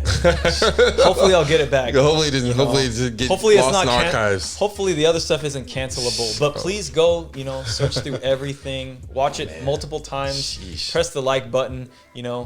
Whenever you find a really good cancelable offense, please press the like button and subscribe. Oh man, jeez, you were just asking for it, man. You're asking to get canceled. You probably would have got, if you went on YouTube right now, they would have canceled you real quick. Yeah, press the cancel button. It looks like this. The cancel button looks like the opposite of negative. That's so funny, man. Yeah, that's hilarious. I love this, man. I like it. I like talking shit, man. That's what I love talking shit. Yeah, it's like humor. Like I don't like to like bash anybody and put them down, but it's just like, man, come on, I'm gonna talk light. Shit. It's light. It's it's very subtle. Lighthearted. Yeah. Yeah, I like it. Yeah, dude, like I said earlier, people take themselves too seriously. Yeah. Just like chill and take a joke. Yeah. You can make fun of me. I don't care. I love it when people can make fun of me. It's fun. It is fun. There's a lot of things to make fun of me about, honestly. Like, look at my haircut. I haven't had a fucking beard cut for a long time. Game, man. Hey, look. People said I look like homeless, like they said I look like Yoga Jesus or something. Yoga Jesus, dude, bro. If you're gonna make fun of me, please come with harder jokes. Yeah. Something that's more creative. Like, you look like a bum. Okay, that was. I guess Yoga Jesus is pretty good. Yoga, that was a pretty good one. But you know what I mean. I get that all the time. You look like a bum, street rat. I have fun when people, when you're exchanging insults. It's kind of fun. It's like, yo, man, It's just because you're just busting people's balls. It's fun. It's fun. You know what? The world's too sensitive these days, so it's good to have some humor in it. Some people can't take it, I think. No. I mean, there's certain times where you really got to read the room. I think that's what most people kind of just need to get better. Because for me, it's sometimes I'll say something and I'm just like, oh, I should have read that room. I shouldn't have done that. I fucked up. Yeah, no, I mean, I've had those moments, and I definitely had a lot of moments where maybe that wasn't the time. I think I was hosting a jam and I didn't read it right. I said some wild shit. It was shit. It was a turfing jam. It was it was a breaking. It's an all styles jam, I think, and there was some turfers and it was a crumpers. God damn it, and I said something wild and I don't remember what it was, but then the whole room was just dead ass silent and I was like, oh, I guess that wasn't the right. I wish I could remember what I said because it was totally out of pocket. God damn it, Kurt. God damn it. Yeah, no. That would have got you canceled if you'd have said that now. Probably. Get him out of here. He's no longer gonna go. You'd be on a post somewhere we're no longer associated with him anymore. We are done. Yeah. I mean, whatever. Hey, if I get canceled, hey. You're doing. I mean, I'm not doing the wild shit that these other dudes are getting. There's way more people. I don't do any of that shit for sure. I just say wild shit. Yeah, dude. There's some people who just went in there. I mean, there's some people that definitely deserve to be canceled. I was watching a Dave Chappelle his stand up, and I was like, did you just say that? He said some wild shit. I was like, this fool's gonna get canceled. I don't know what he was thinking. I love Dave Chappelle because he embodies the idea of I don't care. I don't give a fuck. He said it. He's like, I don't care. Y'all can cancel me, whatever. You know what? Did you ever see the Ricky Gervais in it's like the Emmys or something, some award show, and he just went on the mic and just trashed everybody. He's like, your movies suck, nobody cares, nobody's watching this all these awards are just you sucking each other's dicks. God damn. Yeah, and you could just it was so good because the cameraman was just panning through the audience, just zooming in on Tom Hanks going and I was just dying when I was seeing it because he's just trashing everybody in the whole thing. And at the end of it, nobody's. I mean, they're they're kind of just nervously laughing, but he's talking about me. I thought it was so funny. Dude. Yeah, but it was it was obvious. I mean, people weren't having it. No, they weren't. You go there and say, hey, thank you, thank God for giving me this position. You're supposed to say that. Everyone's, oh yeah, okay. He did those parts. He did the same, Yeah. You're not supposed to say that. You're supposed to be thankful. Your producers, Yeah. You know what I mean? Like, well, he basically said, yeah, nobody cares about your award. Just come up here, grab it, and shut up. Go home. I remembered. Yeah. I remember that one. He did say it. I remember that. He did. Yeah, I saw that one. It was so funny. I remember that one. I mean, yeah, I don't know. As a cynical person, I thought that was so funny. I'm cynical. I thought that was funny too. I was like, yeah. he's saying what everyone else is thinking. Yeah, and it's just totally making these like these Hollywood people just go like, I feel like I shouldn't be here. But like that's what I'm saying. Like you say what people aren't going to say, right? And that's the thing. Like that's just the thing. You got to give props to someone who actually is saying these things, right? It's obvious. I honestly think if you're just saying something like. Yeah. It probably should get said. Yeah. It's like, hey, man, I just want to let you guys know. No one cares. Just get your award. Go on. Yeah. Damn, all right. And people still probably did follow through. Like, I don't care what he said. I'm thanking everyone. Yeah. Oh, man. I mean, there's a reason I feel like freedom of speech is like so important because like if you're out here like trying to silence everything, you're never gonna get any opposition to what you actually believe. And that's the important part about what we live in this country for is opposition. People are gonna say opinions, and you should silence them. You know the thing about it too is, if you have the good opinion, it doesn't matter. It shouldn't matter if against opposition because if it was really the right opinion, you would be able to argue it against all that stuff. And so when someone challenges you with something, you're able to reason through it why that isn't the case or whatever. Yeah. But if you can't, that means it's not the right opinion or there's a hole in it somewhere. Yeah. And if you got to see that hole, you know, if you're building a boat and there's a bunch of holes in it and you don't even see them, your boat's still not going to float. Yeah. You just close your eyes to it. You know what I mean? But, you know, you in the world of opinions though, you don't have that tangible evidence where your boat just sinks and you go, yep, that my opinion was wrong. You know, it's just kind of like you believe it in your head. I believe this, and everybody else is wrong. It's like I believe there's no holes in here, but there's holes. I mean, I guess you got to be open to at least getting challenged so that you can argue your opinion against it. Exactly. And I mean, you're right, man. People get very married to their own opinions too. Yeah, and you got to be open to like, okay, you know, I may disagree, but like I hear your opinion out.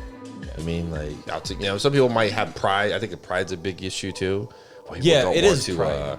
They don't want to like, you know what I mean? They know they're wrong, but they're just got the pride. People want to win. They want to win. Yeah, they want to win. That's like, it. It's like you know you're wrong. Yeah. I just want to know that I'm wrong.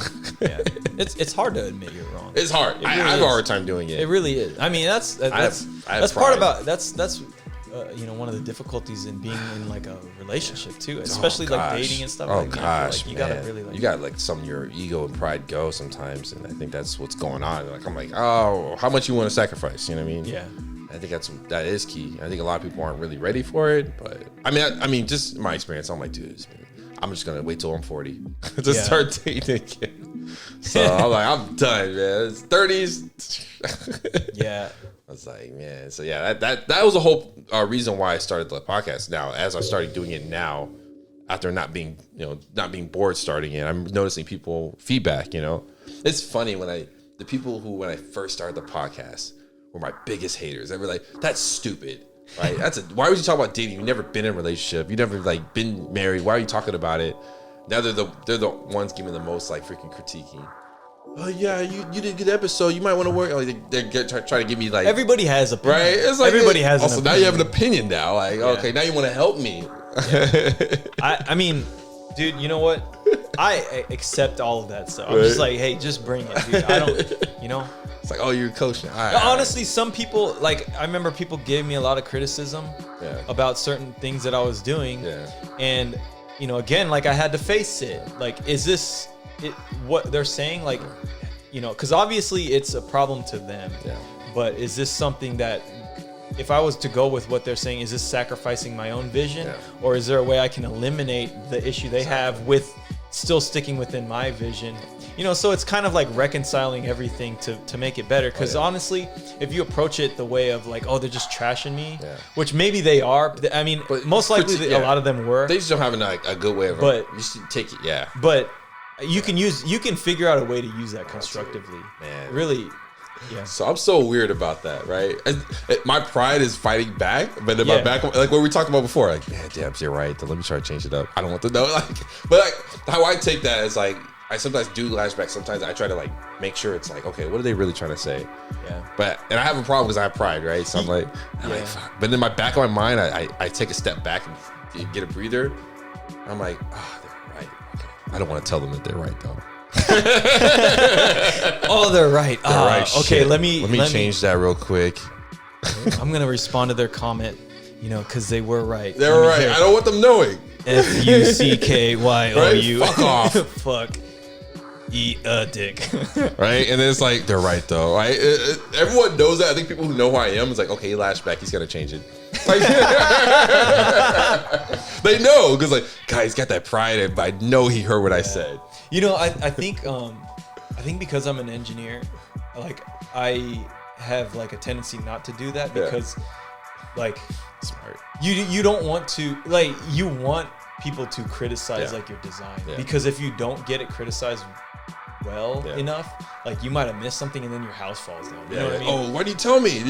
I told you. Like you need it. You want that. It's like something you definitely want, and like I kind of embody that in the rest of my life. So it's never that big of a deal to me when someone's like, they're trashing me, whatever. You take it in as like, good constructive criticism, like, even if they are trying to hurt your feelings. I don't know. Who are you? Like, you know what I mean? Like, I get like, it's 50-50. Sometimes I'm like, you know what, man? Yeah, you're right.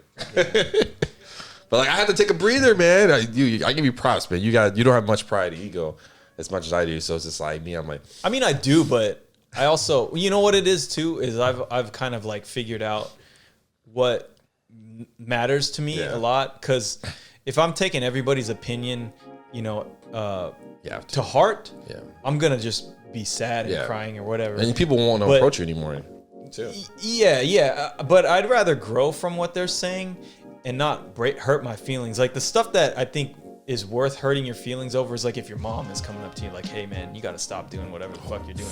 Like that's when you should really be like, okay, maybe I got to stop. Your wife is showing up going, hey, stop fucking doing, doing like that right now. Yeah, I mean, that's the stuff I feel like you got to reserve the hurt feelings for, because if Bboy Windmill 1 2 3 4 on like YouTube is like hating on you, who cares? Doesn't matter. Dude probably can't even windmill. I know, right? You know what I mean? Man. So you just hit him with a quick F you. Damn you. Like I'm not even gonna spell it out. F you, and that's it. Damn, man. Sheesh, you got it. You know what I mean? Like that's how I learned to just get tougher on, man. Just and like I said, I'm a lot better than I was years back. I used to just like flip out when people say something about it. I'm like, oh, what are they really trying to say? Okay. Yeah. So. It's just a trash heap that you can. Yeah, right? It's like, man, you find the gold nugget in the trash, dude. You have a terrible way of delivering this, but to me. But like I'm trying to take it as criticism. Yeah. Your deliverance sucked, but it's okay. Yeah. No, I mean I think that's the way to do it. Yeah. Always. Like some people are really good at delivering it and you're just like, damn, was that really helping me? Like, so yeah, I'm learning. I'm trying. Yeah, it's not easy to do for sure. It's for sure not easy. No, it's not. It's pride. It's definitely pride. Yeah, like, that's the hard part. We have to try to fight with every day. Mm-hmm. Like just a b-boy, and we're like, man, what? Like, I take pride in my dance, my crew, my dog. I was killing it. Yeah, but your shoes are looking a little busted. Like, damn. Yeah, bro. I ain't got money, man. I put all my money on my tribal gear, man. Yep. I spend it all on tribal. Remember that was a thing? Tribal. Yeah, dude, tribal was. Yeah, what happened to tribal, man? I don't even know what happened with that. Someone needs to bring that back, like FUBU, Bring that back. Someone needs to. Where's Jinko at? Yo, Jinko, throw some jams. Come on, man. Tribal, where you at? Man, we need you. Jinko, the Jinko jam. We need you to come back in the scene. If you see someone with a tribal shirt on, you're like, well, that soul's got money. Yeah. No, I mean, because those were kind of expensive. They were like, yeah, they were. Yeah. I mean, I remember I would get the freaking Hanes undershirts, and I would dye them a color and get a freaking like a Sharpie pen and write my name on it or like my crew. Dang. And I would rock that shit hella hard. That's and then so funny. I look back at him like, man, that is the scrubbiest shit I've ever heard of. Like, dude, how did I ever like walk around looking like this? We were young, man. We just didn't know. We were like, well, like I dyed it red, but it's like it turned out pink because it was sweating. But yeah, you got sweat marks and like it's discolored and shit. But I just like I probably still have the shirt. You probably do somewhere. I have a couple of these shirts and. I had so much pride in the shirts too. We couldn't afford the shirts. At the now gyms, I'm looking man. at like, dude, you got the freaking 5 for $20 pack like at freaking Target or whatever, and you now it's like whatever, like right? Damn, man, that's whew. struggle. The struggle was real. Very real. We walked by the booth. We didn't even look at the vendors. I ain't got the money for that. Yeah. If we want to support now, I'm at the age now, like I support smaller like vendors now because I understand times are rough. But like back then as a kid, I was like. Now that I have like a job, I have like regular income, like I can support. So I try to support. Every time I see like a vendor that's doing some dope stuff, try to like buy it. Right. Just because I want to see that happen, and I want to like give some incentive for those guys to keep going. Yeah, no, it is true. I mean, because it's like I said, it's their business. They're helping out the community. To me, it's just like it's huge. I love people even starting a business. Yeah. Like the small businesses are what like kind of keeps everything going. Yeah, dude. So I feel like we really gotta support those. We really do, man. We really do, man. And like, shout out to all those vendors out there. Like, people don't like. I think there was an issue that happened. I think one of the BC ones. One of the vendors was like having an issue with. I guess they didn't. Oh, you guys can be on that side. I was like. Vendors are also important for jams too, man. They're very important for competitions, man. Yeah. Just inner jams, it's more locally. Like you got a local artist coming out. Like, dude, that was really what the big thing was, man. If you go to B-Boy Summit, you know how many local vendors they have? Like that's what it was back then. You had so many people doing stuff, man. And I don't know what's going on now, but dude, I try my best to support. I mean, I think everyone should try to support when they can. Definitely if it's something that you really like, just support it because that gives back to your scene. That directly gives back to your scene. Tribal too. Yeah. I remember when Moore had that tribal fit on, man, at Lords of the Floor. I was like, yo, what? Yeah. I mean, that was the original like sponsored crew. Is the tribal whatever it was, tribal team or whatever. Dude. Well, anyways, dude, we're hitting like, I don't know, hour and 30 minutes probably. Hour and 30, yeah. So we should probably close the show up soon. Yeah. But like, I wanted to talk to you about guns really quick because I know you're like really into guns. Yes. And like B-boying and guns. Stuff like that.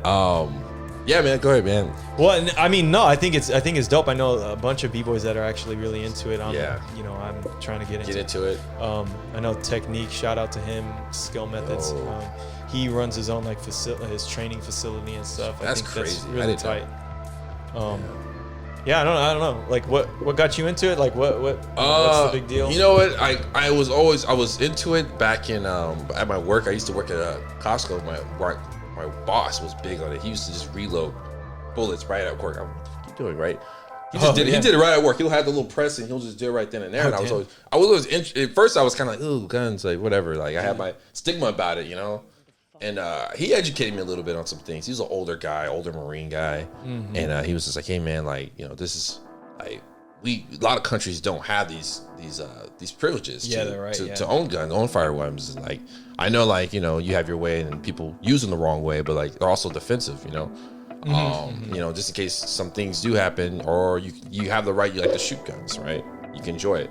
The privileges of it, like you said, it doesn't happen to you. I was like, I never thought of it that way, right? But then I started, like, I kind of was whatever about it. I went to a range like maybe once or twice back then. And then one of my close friends at the time, he was into it. He was getting into it. Yeah. Because his family was, his family, but his girlfriend's family was big on it. And so he kind of reintroduced me to gun. Like, he's like, yo, man, like, let's get into it. And I got my first firearm. Last year, actually. Yeah. And I got like a handgun. I was like, he told me, just get this one. All right. I was like, all right, cool. And I did the whole process. And I went to the range, like, oh, man, all right. And then he's like, all right, now you want to get this? You want to get this? I'm like, oh, yo, chill out, man. I'm trying to get one right now. Like, he's like, nah, you want to get a rifle. You want to get like a couple rifles. Like I was like, yo, a couple handguns. Yeah. I was like, yo, you want me to throw grenades on there too, man? What else? Yeah, definitely. Right? Yeah. If you got that. Yeah. But it was just, and I got really like into it because he would compete. Oh, okay. USPSA is practical shooting competitions where you have targets and you're running and hitting a target and you're getting timed. That was fun. I mean, the range was cool, but when you're shooting targets and you're trying to run and shoot a target and be on, like, you're getting timed. Yeah. That was always like this b-boying-ness, right? The competitiveness, right? It was a transition because I wasn't b-boying at the time last year, and I was like, damn, I don't have nothing to do competitively. So I started doing that, and it was like I was more open to. I was like, oh man, it's pretty cool. It's a cool little rush, man. I mean, like you'll get your times where you're just like, man, it's so hot, dude. Like there was one day I was super tired. I went out last night and I went to the competition. God, I was bad. Like never be like tired when you're shooting a firearm. That's two dangerous things, and I just wasn't thinking. But it was good, man. Like I like it. I enjoy it. It's cool, and I go to the range every now and then. Okay. But I haven't shot in a while, man. Like I've been kind of busy, but I'm meaning to pop some rounds off, man. I do it on 4th of July. So. Oh, okay. But. Are those competitions the ones where they do like a trifecta of like they'll shoot, like a pistol, and then they'll drop or they'll holster it and then run to the target and then pull, I think, like a shotgun and shoot some targets and then put that away and then pull the rifle out. I remember seeing something like that. I saw a couple of like timed runs where they would just like kind of zigzag through a bunch of targets, and they would just like they'd have to hit a couple targets with one firearm, put it away, then go with the next one and do it. And I was like, oh, this is pretty cool. Yeah. No, I haven't entered those yet. Only done just one gun. But I've seen those before. But like there's certain ones where like you have to like hold your hand up and then switch over. Drop ammo. Like there's so many things you have to do, and it's so strict, dude. So strict. Yeah. Very strict. If you just turn this way and you kind of point it towards somebody, you're disqualified. Or if you like sweep somebody, where it's so strict. I mean, it's firearm. You're shooting a live firearm, so safety is super big. Safety is most important. In the gun community, man, honestly, I know people have their negatives about it. It's actually a really cool community. Like, really cool people, like really dope people. Like, I felt like that kind of entity of like just in the b-boying community. I was like, dude, everyone's like super positive. I mean, there's the negative people. There's idiots out there, right, who just like shoot guns, shoot things illegally. But these guys, like, they're like, yeah, man, it's your first firearm? Dude, hey, man, like, this is the place you need to go. Like, the guy was, like, just educating me on everything. Yeah. Super welcoming, man. I was like, dude, that's cool. You know what I mean? I feel like the gun community gets a bad... Yes. Because of... Probably more so from criminals. Yeah, it's the because the criminals will use the guns in a bad way. Yeah. And then, the people that are good... suffer the consequences. They do. And honestly, the criminals don't care. They don't care. They get it legally. I mean, we purchased our firearms legally. Yeah. We're really big on safety, like the four gun mechanics of safety, like it's huge. It's embedded in all of us, right? Yeah. But I mean, I've always kind of been like, there's always like this big conversation about the Second Amendment, and I'm not like big into guns at all, but I've always looked at it like, dude, this is the right to like self-defense. Yeah. Why would you ever want to restrict that? Yeah. And so then when you get all these people going like, oh, we gotta like restrict it. Like, I mean, I've met a lot of bad people, and they don't give a fuck what your law is. They're gonna get the gun and blast people. Yeah, and that's the problem. And that's why when you restrict it, all you do is you stop the grandma from having like the power to like get away from the bad people. Exactly. So in California is super hard. They're very strict, Oh gosh. So if you can get through California, man, woo, power to you, man. It's super strict. I can't even when I carry it, I have to keep it locked in a case. I'm like, if someone's shooting up something, like shooting me up in my family, in my car, out of my car, I can't get to my gun. You gotta run over. I gotta run into my trunk. Put the code in. You're like, you already got shot like 3 times, and you're like, hold on, dude. Yo, give me a second. Hold on. Like, you already shot my kid up, my family. Like, you know what I mean? Like, shoot, man. Like, the bad guys are gonna do what they do, and they're just not giving us an opportunity to do this on our own. So I'm kind of, I don't know. I've been kind of in the conspiracy theorist kind of like realm of going like, I feel like, I honestly feel like all the like talk about like restricting guns is to like get them away from good people. Yeah, there's a lot of good people, man. It's just like I said, there's some Because the guns Crazy aren't the people. problem. It's the bad people. It's the bad people. It's the bad people. Yeah. And they've always been a problem. If you took the Always. guns away from the bad people, they're going to get the knives and stab you. Yeah, they're gonna do something else with it. And They're it's gonna. just like, I mean, shit. They can just get a car and just run people over. Yeah. I mean, Oh. if you want to kill somebody, there's Cars. There's a lot of ways to kill people. there's so many ways. Guns Just- is like, I mean, the crate challenge can kill somebody. oh my god, yo, that's a whole crate other topic. challenge? But that crate challenge is. I've seen so many people get broke off. Oh my god. That hurts more, do more harm than guns right now, man. Shit. Gee, yeah. Man, Oh my they God. trying to ban that. They should be banning that, man. Let's talk. That's taking the hood out, dude. Crate challenge. I swear to God, if I see another crate challenge, I've seen like a couple people make it, and most people are just getting broke I see off. people on high heels doing that shit. I'm like, Yeah. what the hell is wrong with you? Yeah, what made you think this was a good idea? I'm just like, I'm done, man. I'm done. Like, This is what happens when you have like a lockdown. Everyone loses their minds and thinks they can like walk on like. Like, there's so many conspiracy theories about the crates, dude. They was like, someone put these out in the hood. They tried to have it. They put them in the hood. They're trying to get the hood. Take the hood out. They tried to take everybody out. We just walked by the park and there was all these crates stacked. We just had to walk over. We had to walk over them. Oh man, I saw so many people get broke off on that Oh stuff. my goodness. I see police officers doing it Oh, too. yeah. I was like, what the hell, man? What's going on with this? You know, that means we're in a good spot. If you see stupid shit like that. Yeah, that's true. Because we weren't seeing that before. Like, last Yeah. year was the Black Lives Matter movement. Yeah, It was Asian this- hate matters. It was just kind of like in a negative tone. Yeah. And seeing this, like, okay, maybe there's hope. Like, there's idiots now. We're seeing stupid shit. Yeah, we're seeing dumb. We're seeing dumb shit. That just made me think of Normacy. That just made me think of the craziest shit, though. I shouldn't even say this. Oh, but shit. I'm gonna say, well, what if the fucking cop was walking up the thing and fell off and his gun shot? Oh somebody? my God. And then, oh my god. I was just talking to somebody, dude. You're not the only one. I swear to God. That'd be so funny. Just see, the cops are doing it, man. They're doing it They're again. Like, dog, back he at it was- again. I was like, yo, he just fell. Like, Oh my god, that would be all bad. Oh, God. I hope he took his gun off before. he I did hope that so, shit. man, Yeah. because then it'll be his fault. Like, yo, why didn't he have his Yeah. gun with him? What was he doing the crate challenge? Like, what was this I situation? mean, that's a good question. Why are you What? doing the crate It's challenge with a stupid. gun? I thought the same shit. I swear I thought the same shit you were thinking. I was just telling my brother about this shit. He was just like, bro, what did that motherfucker like a gun pull off and shot somebody? And they're like, God damn it. Yeah, just fucking. Here we are again. Here we are again. God damn it. Shit, God damn it. Well, dope, dude. This was a dope episode, man. Thanks for coming on. This has been fun. It's been pretty fun. Yeah, man, it's been cool, man. I enjoy it. Appreciate you coming, put me on. Man, I've been meaning to know how your setup is, man. I'm taking notes right now, man. I don't know, man. Too many lights. You're undermining yourself a lot, man. But like, I'm looking at it now, I'm like, dude, all right, I just start taking notes. Like, I've already like started having a mental map of how I need to. It's good, man. I appreciate you really put me on, man. It was. I don't know what I'm doing, dude. Hey, man, me neither, man. Me neither. Don't blame me. I'm gonna come after you. Hey, Gert, man, you told me this how to do this. My house is on fire now, man. Yeah, no, dude. There's hella lights in here. If this ever like blew up, dude, this house is burning down, dude. You better get that fire Yeah, insurance, yo, man. It's California wildfire God all over. damn again. it! You be a talk. You be the meme. I would be You'd the be a meme. meme. Yeah, you know. It's, Lights. They take you. All right, now we know. some idiot podcaster burned all of California down because he freaking shit. he wanted to put more light on his ugly ass face. He wanted to get canceled, I guess. He's looking to get canceled. Yeah. Well, I'll do it. Yeah, and nobody even listens to his Like, what the fuck? 3 people. His mom doesn't Dude. even listen. Yeah, his mom don't even listen. She turned it off halfway She's like, through. "Ah, You're like, man." oh yeah, where did I go wrong with this one? Yeah, you know it's real when your mom don't support you. She supports you every dumb thing you did, but like if she didn't support this, like damn. Damn.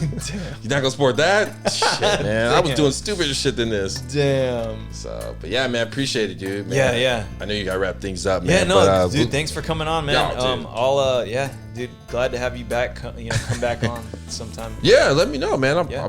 I am flexible. I'm like I said, I'm always usually out in this area, so. All right, man.